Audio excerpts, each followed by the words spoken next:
Hajime!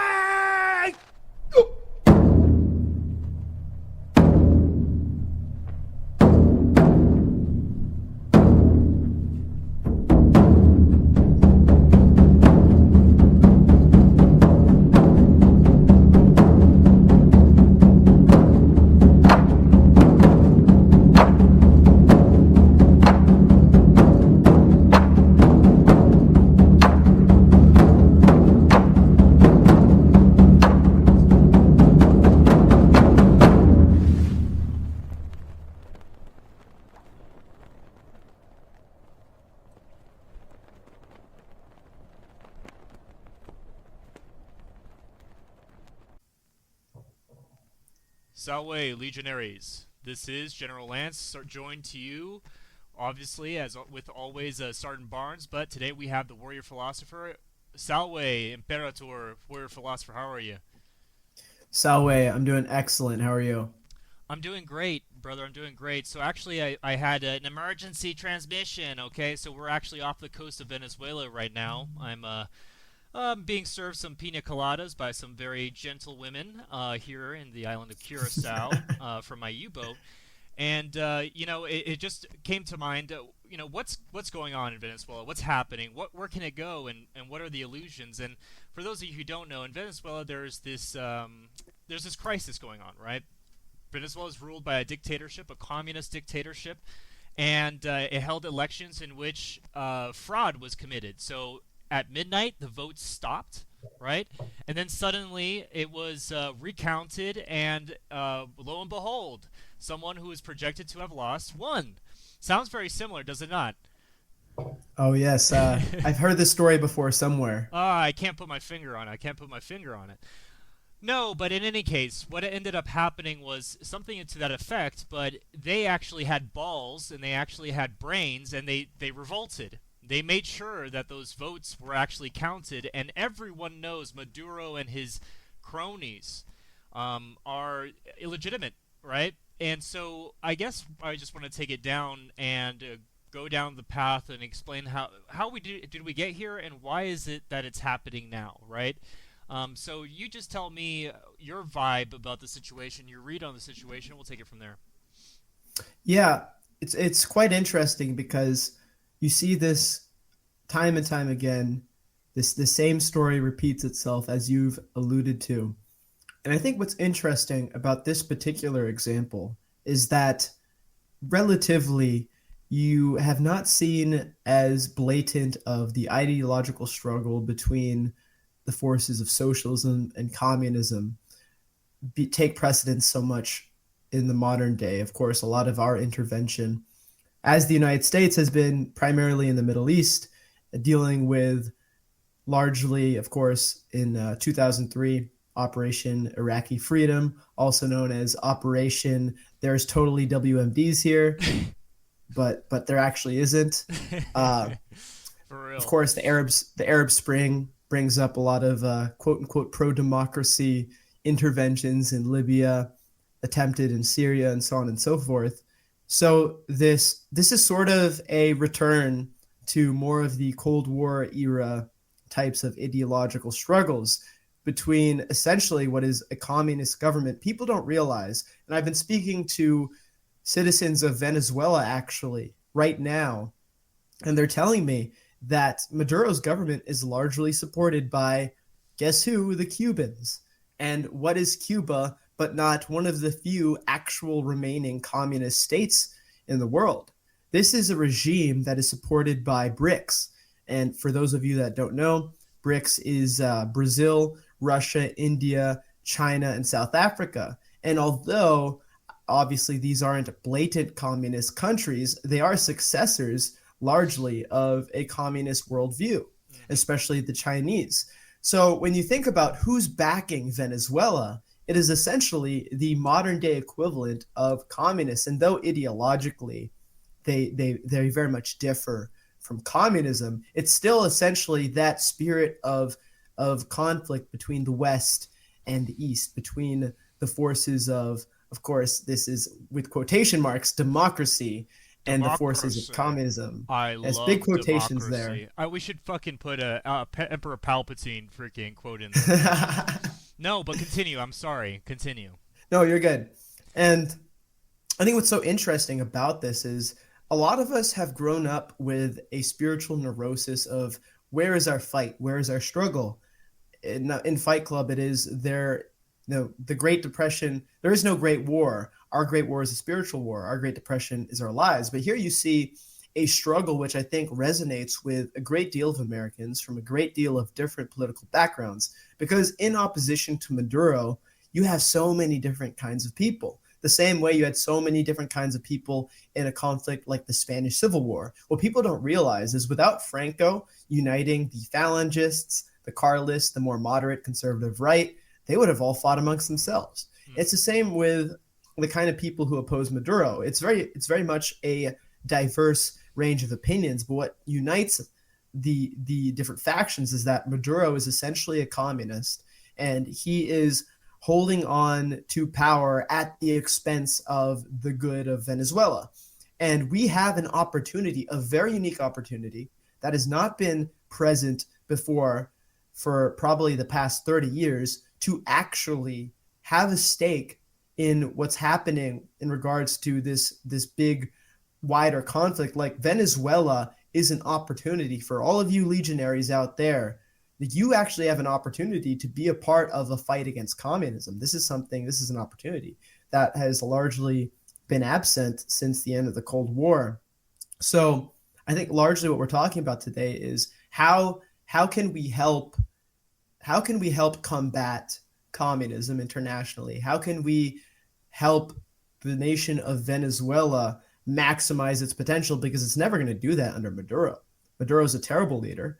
Obviously, before him, you also have guys like Hugo Chavez. These guys raised the inflation of Venezuela tremendously. They've raised the prices of food. The cost of living is higher than ever. And America suffers from that too, because guess what we're getting a lot of? We're getting a lot of Venezuelan immigration.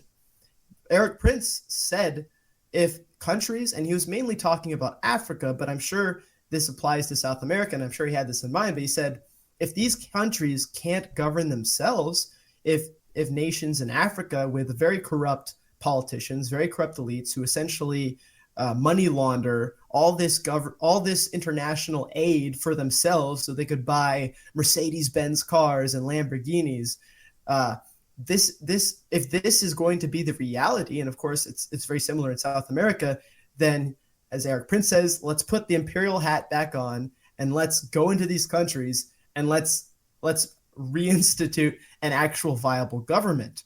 So this is something that is being discussed right now, and this is certainly the case of Venezuela. If we were to go into Venezuela, get rid of Maduro, pacify the country, right, return legitimacy to the government, you're also not going to see this massive wave of immigration from Venezuela that has actually gone up a lot recently. A lot of these stabbings, for example, of innocent women have been by Venezuelan immigrants.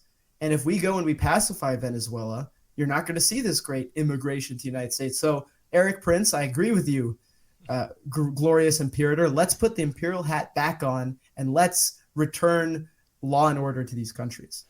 Yeah, 100%. And I think people really don't understand, especially if they're small-minded people or they're just humble people. There's nothing wrong with that, but the point is that, like, people think, oh, it's happening in another country. I don't care. I care about what's happening here. It's like, well, yes, I understand that, but whatever happens outside in the world has effects on us here, right? So this doesn't mean that it's a call to endless war in the neocon sense for no reason. It means to win, right? We can't have communism in Latin America. Why?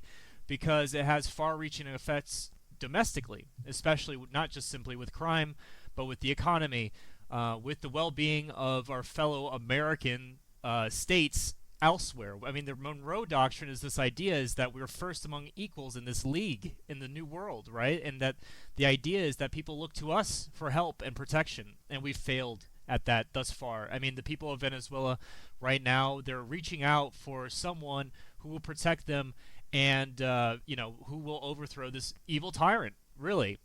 And notice on Twitter that usually it's always the pinkos and libtards that are defending Maduro. Isn't that crazy? Isn't that insane? Isn't that Hmm. interesting? Hmm. Yeah, this guy who makes a practice of torturing journalists. I always hear journalists protecting him. Maybe we should send them off to Venezuela. Tell them that, tell Maduro that they're actually right-wing fascists, and let's see how they enjoy being treated by the people that they defend. Right?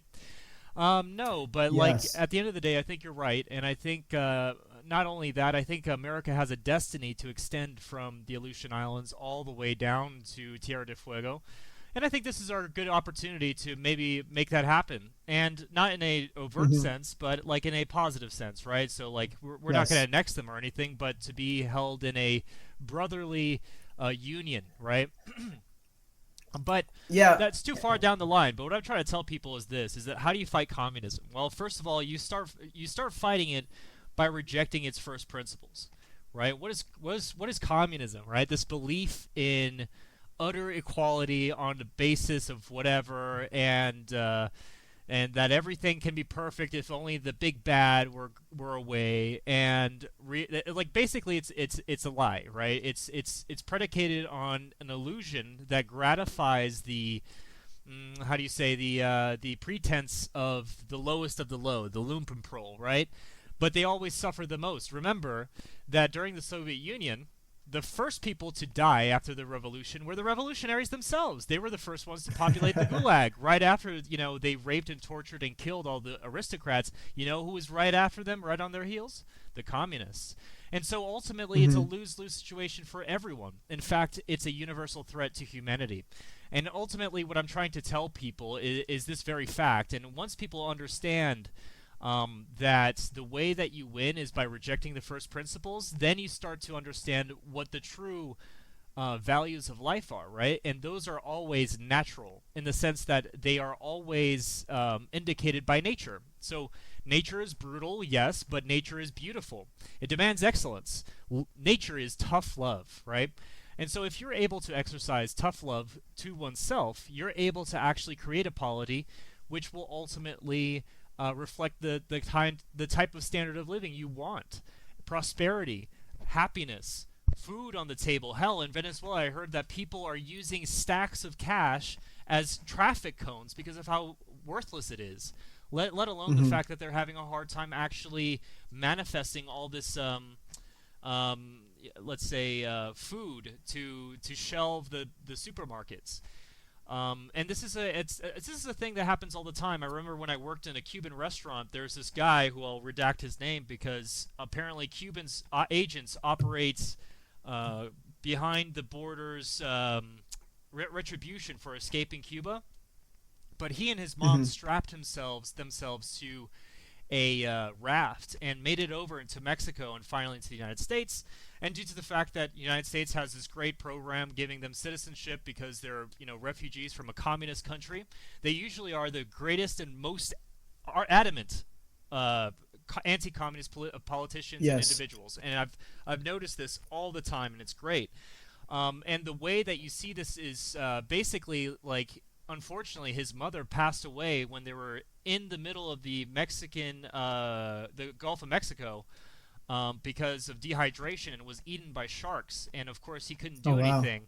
And he wasn't obviously rescued. He just had to rely on the current to hit him to the shore, right? And so Hmm. it's incredibly sad and tragic. But what drives a man or even a woman, an old woman, to this level of desperation? Well, my friend, it's communism. And do you know how communism starts? It starts not with a dictator and a violent revolution. It starts with libtards. It starts with them, what they call themselves as liberals, but really they're the most autocratic and totalitarian types you'll ever meet. Right? These people, they started the how do you say during the Cold War protests against the government because the government themselves were cracking down on communist insurgents and obviously imprisoning and killing them.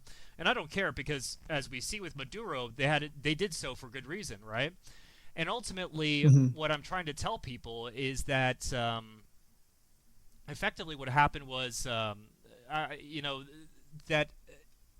they were starting off reasonable.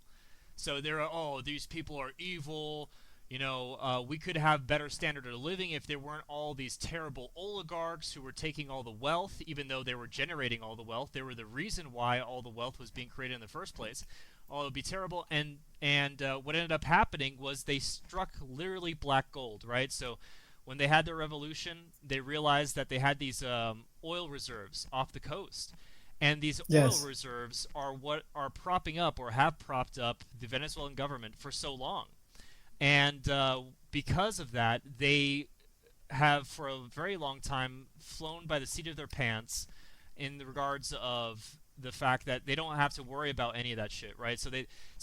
They're always like covered from their excesses because even though their economy didn't work, they could just give out free stuff and whatever. But of course, that changes when you start embargoing the what's it called, the oil economy. And so what ended up happening Hmm. was that they are they are in tough straits, and that's what's happened thus far, and this is why people are having a hard time. On top of everything else, is that they're mask off, their economy doesn't work, their nation doesn't work.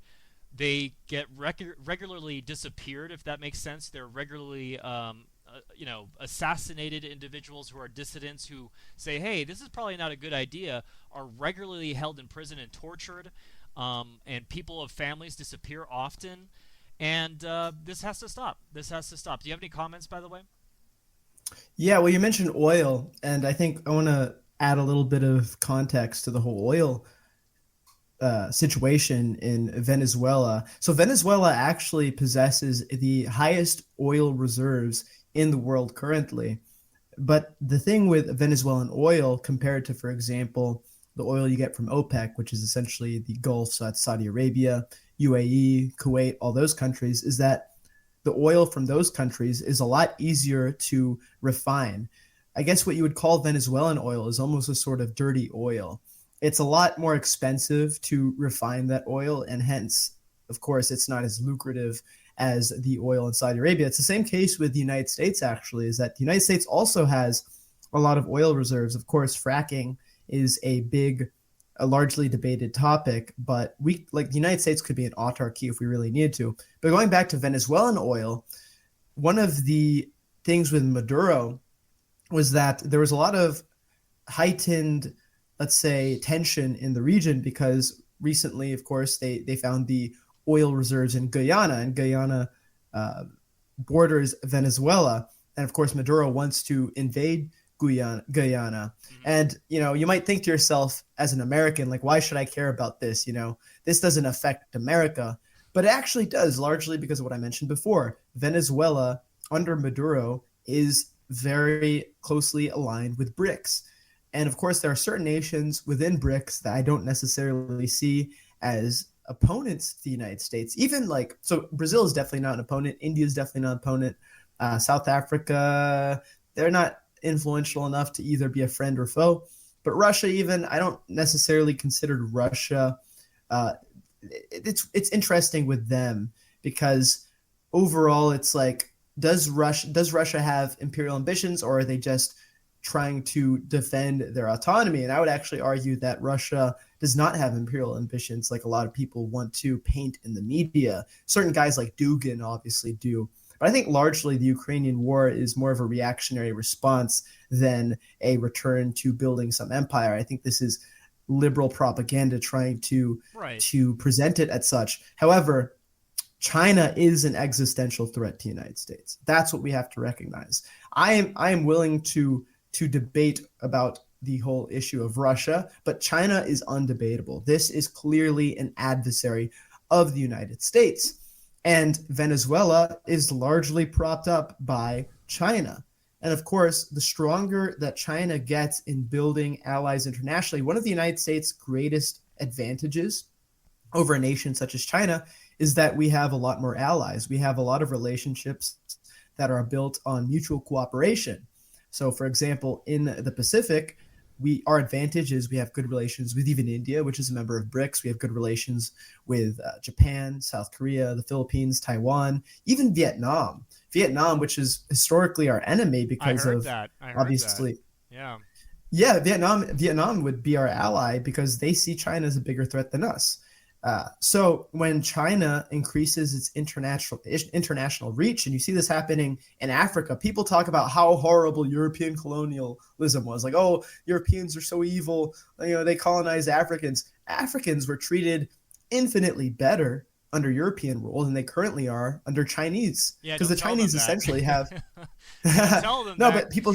You know. People Anyway. should know though, like they're being treated like modern day slaves by the Chinese because the Chinese don't care. They don't see the Chinese. This is their strength, right? The Chinese are very not immoral but amoral. Yep. Because for them it's a friend enemy distinction, and that's their strength, is that they understand that they are a unified body.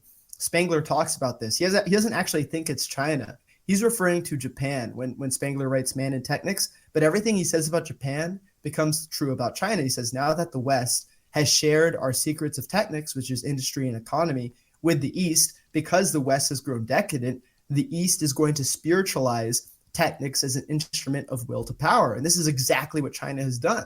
All our manufacturing has gone to China. This is so bad for us. The only advantage we have now is that Chinese manufacturing depends on our consumption of those goods. So we're at a bit of a standstill, luckily, but it's very dangerous still. Yeah. Well, remember the Belt and Road Initiative is built to circumvent that, right? To build that consumer base in Europe and the emerging African nations, which there are some worthy markets emerging.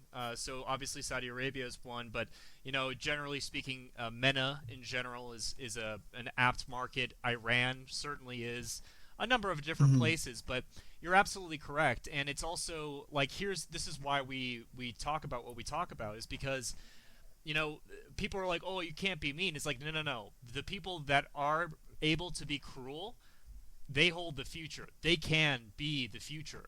Those that can't will succumb, right? Because ultimately what it takes, unfortunately for people, is that you have to inflict punishment, cruelty, you have to do all those things that are lamine, but towards constructive ends. That's the difference, is that if you're able to do things which are lamine, right, have some discipline in your body, have some paternal kind of rectitude in your soul, well, then you go on to do and be better things. But if you're on this maternal, like, wavelength where you're constantly talking about, oh, they're so mean to me, and then you get coddled, what happens? You turn into a 600-pound loser, right? No one ever told you that, hey, you need to fix your shit. Right? Because ultimately that's what communists and bugmen, that's what they thrive on, weakness. They want you to be weak, and what's worse is that, like opium, they seduce you into falling in love with your weakness and thinking it's strength when it's not. Yes. And so, yeah, and I think people are finally smelling the fucking roses, and ironically, we are so incompetent that we have thrown Russia, Iran, and China together in a very unlikely alliance and created this mega threat to the world. Like, unironically, I'm not just saying that because I don't, like, personally hate Russia or something. I'm not, like, saying this is their fault. They're put in that position because we're morons. And the thing is, you know, like, it's just greed and it's stupidity at the highest levels. This is why I believe that people that inhabit the CIA and so on are actually kind of dumb. It's not like they're pernicious in the Machiavellian 5D chess thing. They're just, like, petty, pathetic people that were given a certain level of power, and they revel in that power. And since the Cold War, there hasn't been that conflict. There's been a big lull, and I assume it's just because people want to pick a fight. They want to be able to, in their bureaucracy, say, I did this, instead of doing their real job, which is trying to obviously extend American power. If you're in America, that's just a reality. And make sure that there's a Pax Americana. They themselves are the ones that created the monsters that we're facing today. And that's the thing that people don't understand. And so what's happening in Maduro geopolitically, if you guys can understand, I'll give you the background, is basically Maduro obviously doesn't have a friend in America, right? It has a friend in its loose alliance of BRICS. People are like, well, that's just an economic alliance. And I was like, well, so was Bretton Woods until NATO. Well, that's what ends up happening. Remember that before the Warsaw Pact, there was the Comintern, right? The Comintern was both a political and economic union. Ugh. So, what I'm trying to tell people is that ultimately this threat that's emerging is that, yes, of course, these people under the right circumstances would be fighting each other, but they're seeing that liberalism, including Americans and everyone in the world, sees liberalism, the things that it does to a people, to an individual, as an existential threat. And rightfully so, frankly. I think that, like, sorry, brainwashing children into doing X, Y, or Z sexually is an existential threat because what are you doing? Yes. You're destroying the fertility rate. You're destroying healthy life. You are you're the cause of the proliferation of mental illness, vice, and also making an enemy of all those that want to give that tough love serum, which is, no, my friend, don't do this. It's bad for you. It's bad for everyone else. What's bad for the coop is bad for the gander, right? And so ultimately, liberalism is an existential threat, but I think what people need to understand is that liberalism is the loop of proletariat writ large, and that it's the pretext to communist revolution. We have a large communist insurgency within the United States, a fifth column, if you may, because of our Cold War, right? Because if you read, for instance, this book called Stalin's War, and I'll link it in below, you have to understand that these tendrils of evil have extended for long periods of time, and their rot began in Hollywood, and their rot began in D.C., and it went all the way down. And so this perfidy, which has existed for such a long time, continues to exist now. And right now, all the people that are Antifa, all the people that are Democrats, all the people even that are neocons are the worst purveyors of this Trotskyite threat. And of course, if the Soviet Union had lasted till today, they would have won. They would have won. They would have won in 2008. But we kill-shotted them with the economy, right? So ultimately, it's a concern for me because I'm concerned about America turning into the 1990s Soviet Union, rather Russia, which is a rump state that is completely hollowed out from within, completely taken over by violence, gang and mafia organization out the wazoo, falling age. How do you say the basically expectation of life? What's the term for it exactly? Life expectancy? Life expectancy is tanking. Fertility rates have tanked already. And yes, so it's up everywhere. So here's the thing that people don't understand is that it's up to you, right? It's up to you who are listening on the other side of this transmission. It's like no one ever said that this won't be a dangerous adventure because there are people in power and they will kill and have killed millions of people to stay in power. The trick is understanding that ultimately when you arrive at the pearly gates, you have to be able to look at yourself in the mirror as a man, and will you be able to say, hey, I lived with honor, or did you sell your honor for those 30 pieces of silver? And they don't even give you 30 pieces of silver. You know what they give you? They give you the scraps. Not only do they treat you like Slop. crap, yeah, they give you slop. They give you like treat you like crap. And you know what's worse? You know what's worse to add insult to injury is that the standard of living has decreased since 1977, fixed for inflation, of course. The types of the proliferation of the family has severely decreased. Levels of depression and other types of manic episodes have skyrocketed. Big pharma and a bunch of different oligarchies have taken control. And I mean, everyone is unhappy. Even people who come to the United States who think it's this Las Vegas on the hill, all they have to do is pull a lever and they'll make it big like everyone else, don't understand and are turning back because they realize that America isn't that mythical city it once was. And the people that live here, last comment, sorry, and the people that live here don't understand that it's not a mythical dirt city, right? It's not magic dirt that made this great. It's the men and women who did. It's the men and women who fought, killed, died, and suffered for the next generation, who thought bigger than themselves, who were tirelessly industrious, and who didn't work for petty pleasures like the boomers did or Gordon Gekko. They were good and honest men and women, and it was they who created our country. Sorry, end rant. Go ahead. Yeah, you're good. I want to go back to something you were talking about, and you're talking about the sort of bureaucratic elite that we have in the deep state security apparatus. And deep state is probably not the correct word. Of course, without doxing, I have I have certain relations with somebody who wrote a book about this, and talks about it's not so much a deep state as it is a security apparatus that is more powerful than the politicians and that influences foreign policy of politicians. And this is this sort of, security bureaucratic elite like the CIA and whatnot. And I think what you mentioned is that they're just trying to help their own careers. And this goes into my issue of what has become of the original American individualism. See, originally, organically, despite the fact that you have a quote unquote liberal government in early America, organically, you still have a very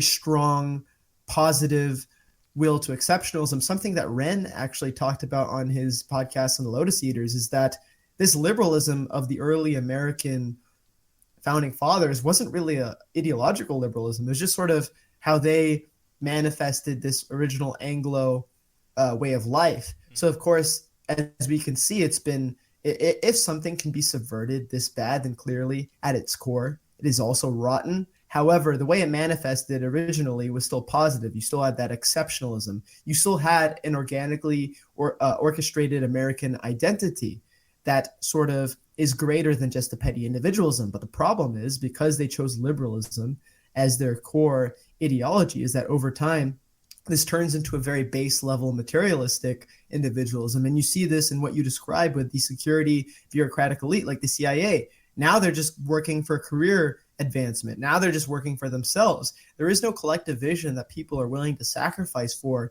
within America. So, of course, people start to look out for themselves rather than how are we going to make America stronger and better. This is something I've talked about again and again, why America is not Rome. Dare I say, make America great again? Of course. Make America great again. There we go. Donald Trump. I'm messing with but, you. No, you're good. No, but I agree with you, and I wanted to just add a point before you move on, is that, liberals often talk... So, liberals project, right? Everyone does. Humans do, right? And so they see in the world what they themselves are doing, right? And so when we talk about evil, they often say, oh, it's not just one arbiter, it's usually this... disembodied level of incentives or system of incentives, right? And this is what they talk about. So what happens when you don't have an ideological state? So what I mean by ideological state is basically a militarized party, right? So China has a ideological state. Iran has an ideological state. What does that mean? They basically have a party that is militarized and controls all the organs of power and are the arbiters of making sure that they stay on target for what their mission statement is, right? For Iran is the it's basically the proliferation of Shiite Muslim rule. It's socialist Islam, essentially. Precisely. And what I'm trying to say is that they never get off target, no matter how long or how difficult things are, because ultimately they have a party that holds them to accountable, right? Basically, people stay accountable. But in America, the issue is, why is it that we're so easy to subvert, is because we don't have that. We have like this shadow oligarchy, but this shadow oligarchy is largely changeable. They largely flux over time. In the 1920s, it's not the same WASPs that are in control today.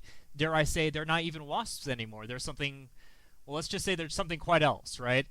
And what I'm trying to tell people and making them understand is that ultimately the way that we fix the future is by reimagining what America could be. And this is why we, of course, have New Rome, is because the most American thing you can do is improve and evolve. And dare I say, revolve? Or, I don't know. I don't want to get into grammar so much. Revitalize. Revitalize. Thank you very much.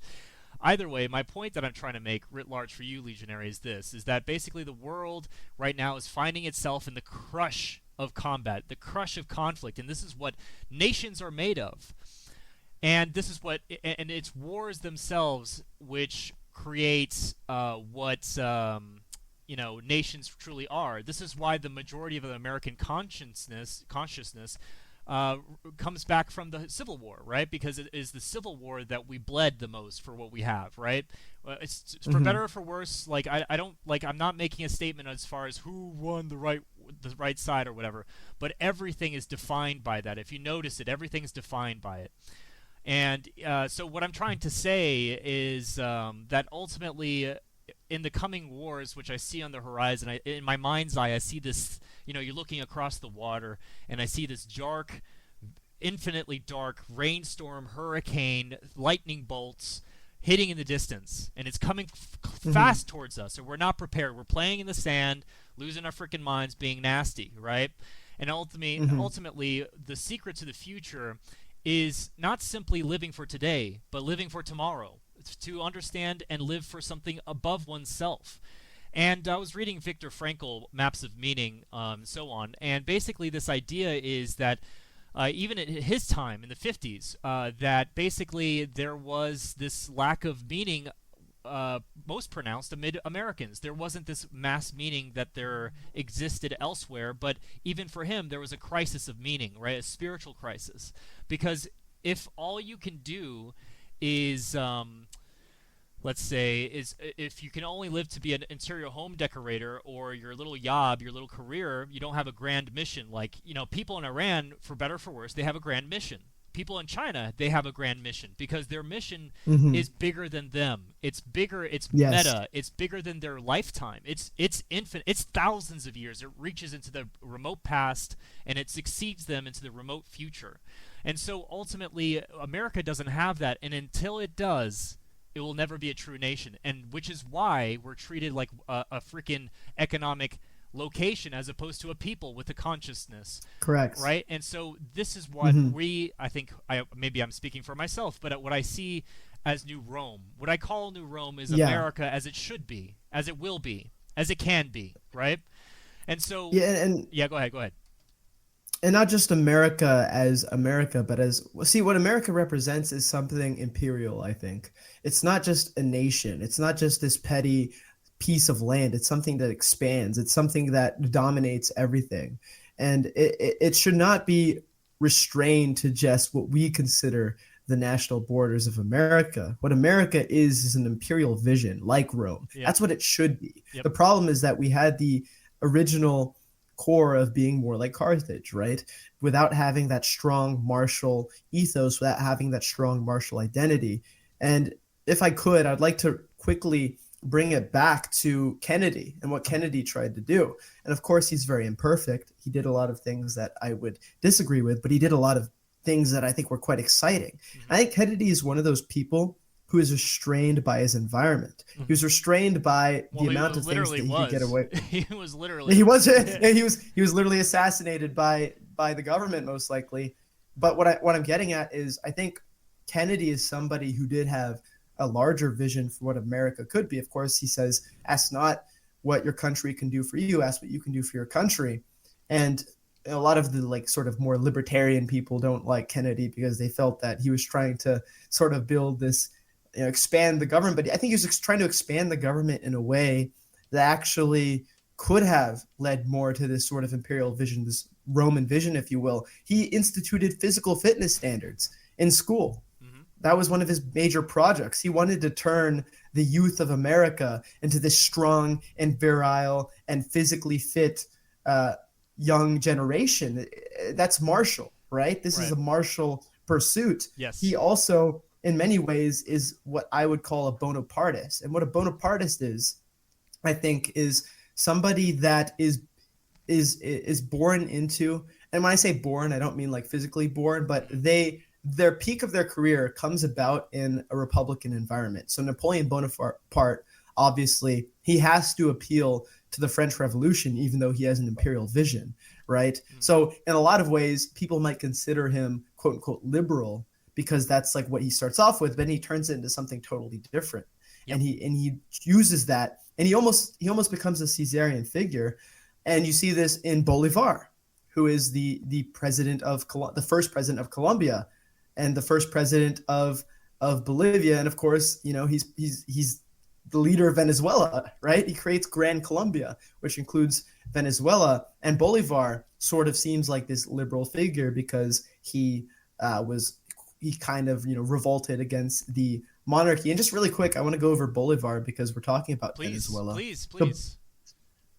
So Bolivar is born in Venezuela to a wealthy Spanish family. His parents die when he's very young, so he's educated in Spain by his uncle, I believe. But his family were were advocates for a free Venezuela. So he ends up being thrust into this conflict between Spanish loyalists and the sort of Venezuelan independence movement, who are more Republican. Yes. And when Napoleon invades Spain, that gives them an opportunity, right? So it's probable that Napoleon saw figures like Bolivar in a positive light. Of course, Bolivar comes to prominence later, like around the time that Napoleon sent to exile. So maybe they don't actually know of each other. But that general movement spent a lot of his time in Paris, actually. People don't know this. He spent a lot of his time in Paris. So that's actually probably his possible then. The origin. Yeah, absolutely. Yeah. So we do know that Bolivar studied Napoleon and admired him. So it is also possible that Napoleon perhaps knew about Bolivar. But regardless, he almost becomes this Bonapartist-like figure because he is thrust again into this Republican environment. But then he ends up being a sort of larger-than-life figure, Caesarian figure, right? Like he's president for decades, you know? He conquers all these territories because, like I said, he ends up being in control of Colombia, Venezuela, Peru, Bolivia. This is what makes up Grand Colombia. And you know, he is a Venezuelan hero. He's a Colombian hero. He's a hero all throughout Latin America for defeating these Spanish royalists because after he's a hero amid the what's it called, the Hispanics, not the Hispanics but the Spaniards, right? Because there's Brazil and Brazil has nothing to do with that. But yes, right. But it's just interesting because I think a lot of people are restrained by their environment because obviously at a certain point, you know, the environment that you live in and what the people want ends up restraining what you can do to a certain extent, right? If you're a smart guy like Napoleon, you could still become emperor, you know, which is why it's called Bonapartism. He's the guy who's the ultimate realization of this, or even a Caesarian figure like Caesar himself. But what I'm getting at here, it's interesting that Bolivar has been subverted by the communists. You know, they've subverted Bolivar and they've taken his anti-royalist message and they've turned that into a resistance against the right. So he's become a sort of left-wing hero, which I think is incorrect when you really look into who Bolivar was. Like you see Raul Castro holding the sword of Bolivar or whatever. But anyway, I just wanted to mention a little bit of the background to Venezuela as well. And, you know, you talked about, I know you're off the coast of Curacao right now. That's right. I'm currently in Guyana myself discussing business with some oil tycoons there. They're asking for 3 battalions of my finest legionaries to protect the oil fields against Maduro. But that's another thing. Okay. However, you know, Bolivar himself was in Curacao, so maybe while you're there, you can ingest the spirit of the soil, which had his divine spirit in it. You know, his essence. You must take on the sword of Bolivar. Yes. But anyway, it's quite possible. We live in interesting times. It's quite possible. We live in. It is, but we live in interesting times, and I think that as the situation develops in Venezuela, the role that we can play will reveal itself more.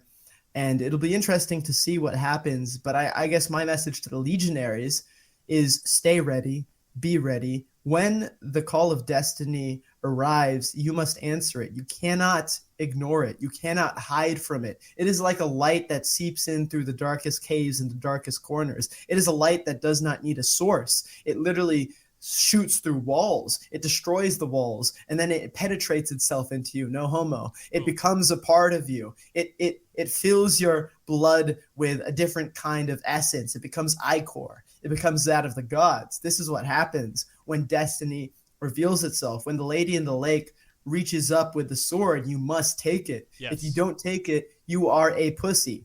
So grab the sword, take destiny, and prepare yourself, legionaries, because you might just have your opportunity to prove your worth very soon. Yes, don't be pussy, in the words of my esteemed Slavic friends. But yes, have sex with pussy. Do not be pussy.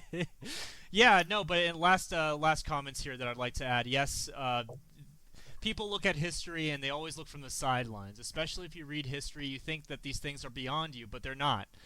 History is made by men who see it and act in it and then change the currents of life. Nothing is over. Nothing is ever over. In fact, it's always just beginning.